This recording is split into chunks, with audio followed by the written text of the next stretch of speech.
Hi everyone. As well as Sunday morning, being able to worship together, the other really important thing that we do together as a church is midweek Bible study and prayer. And so to try and keep that going for you, I've put together just a Bible study. What you need is your Bible and maybe a pen, a piece of paper. Sit down. You can do it yourself. You can sit down with your family and work through this. What I'm going to do is try and just take you through a passage and stop at different stages and get you to look at some things and answer some questions as we go along. The passage we're going to look at is Matthew chapter 26, verses 31 to 35. Matthew 26, verses 31 to 35. So read that now. Okay, so Jesus has just come out from the Last Supper. He's out onto the Mount of Olives. He's heading towards the Garden of Gethsemane. He's going to pray there, and between those two places, we read these significant verses and things that he says about the next few days. These are difficult times. There's a darkness looming around the disciples. They know Jesus is talking about death a lot. They know that something significant is happening. There's this sort of sense of doom and gloom almost around. I'm assuming that what they're feeling is a sense of dread, maybe, about what's to come. But let me show you, first of all, two things. Two things about Jesus. Firstly, Jesus knows what will happen. Jesus knows what will happen. So, can you see three things that Jesus predicts in these verses? Three things that Jesus predicts in verse 31, 32, and 34. Stop now and have a look. 31, 32, and 34. What does Jesus predict? Yep, he predicts in verse 31 that all the disciples are going to fall away. He predicts in verse 32 that he will rise and go back to Galilee ahead of them. He predicts in verse 34 that Peter is going to deny him 3 times. Jesus knows what's going to happen. In these difficult days, Jesus is able to say to his disciples, this will happen, this will happen, this will happen. Jesus knows. Second thing is even more significant and important. Not only does Jesus know what will happen, but Jesus understands what is going on. Jesus understands what is going on. He quotes from Zechariah. Zechariah was a prophet 530 BC or so. He had gone back to Jerusalem after the exile. He talks about building the temple again. He predicts things about Jerusalem in the future. And one of the things he says is, Jerusalem is going to be attacked and broken down, going to be destroyed. Look at Zechariah 12 and 14, you'll see those things. But in this passage, Zechariah 13, he says some things that Jesus picks up and uses. So go back to Zechariah and read chapter 13, verses 1 to 9. Zechariah 13, 1 to 9. Okay, hopefully you've read those verses. What's predicted is this leader will be struck down and Israel will be scattered. And he talks about how 2/3 of Israel are going to be destroyed and lost. 1/3, that the remaining third are going to be refined. They're going to go through a refining process. And at the end, then they'll be able to say, you are my people, and God, you are our God. And this refining process will be a really significant thing that will draw them to God in a deeper way. Okay? Jesus understands what is going on. What he does is he takes this Old Testament prophecy and says, this is what's happening now. Jesus says, I am the shepherd. He puts himself at the heart of this story and says, this is what's happening. I'm about to be struck down. I'm about to die. And you're about to be scattered. He narrows this Israel into these group of ordinary men, these disciples that he's gathered around, and says, this is the time when you are going to be refined. This is the time when you are going to be refined. Your faith is going to be stretched and challenged and pulled apart.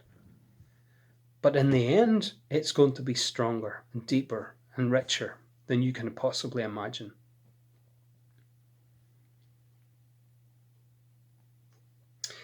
This whole idea of being refined is quite a biblical theme.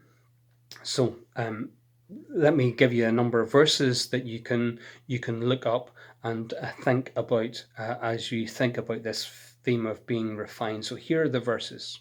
Psalm 66 verse 10, Isaiah 48 verse 10, Jeremiah 9 verse 7, Daniel chapter 11 verse 35, Daniel chapter 12 verse 10, Zechariah 13 verse 9, Malachi 3 verses 2 and 3, and 1 Peter 1 verse 7. Have a look at those verses and just think about what they say about this idea of having our faith refined.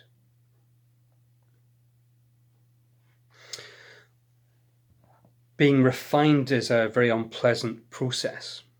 It involves being hated and torn and pulled apart.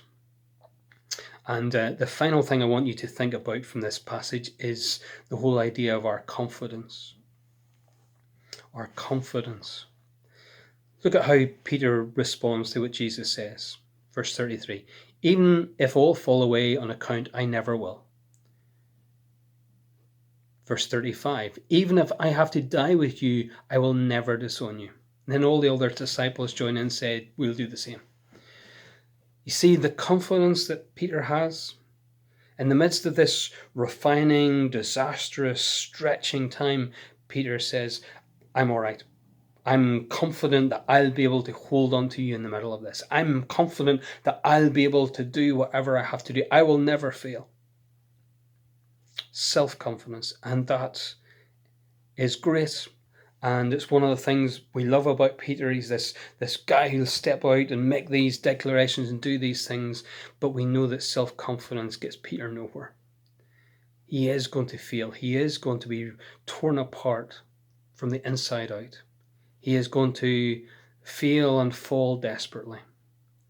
And it's in that process of failure and brokenness that Peter and the other disciples are going to be refined. Self-confidence doesn't work. What the Bible asks of us is to have confidence in Jesus. Put our trust in him, our faith in him. He is to be the place that we have confidence. Why do we trust him? Because he knows what will happen. Because he understands what is going on. Because he's the one who's able to be struck down and then rise again. He is the one who goes ahead of these guys into Galilee. He doesn't let their failure and their brokenness and their fallenness stop. He overcomes all of that. Think of what happens to these disciples. After the failure of the next few hours, when they all turn away from Jesus, after the failure of these 3 denials, after these terrible days of lostness and death, they see Jesus raised, they see Jesus alive. And they come out the other side with this deeper, stronger, richer confidence in Jesus. They stand before the world and say, we have seen this guy rise from the dead. He has gone ahead of us. And we trust in him. We trust in what he has done. We trust that he has done something that is incredibly significant. We trust in his work. We trust in his character. We trust in his salvation. That trust, true biblical trust, only comes when our faith is stretched. When it's stretched sometimes beyond what we can even imagine. That's when we truly learn how to trust and hold on to Jesus. So, the final thing maybe to do is simply write down a list of reasons why you can trust in Jesus, why you can trust in Him. Here are the reasons why I trust in you, Jesus. And maybe as you do that, you take some time in prayer to pray that through these difficult, trying times, that like the disciples, God will be able to hold on to you, and through this challenging process when we're scattered, that actually we would be refined and drawn closer, deeper into this trust and confidence in Jesus. And may He indeed keep you and hold you now and forevermore. God bless.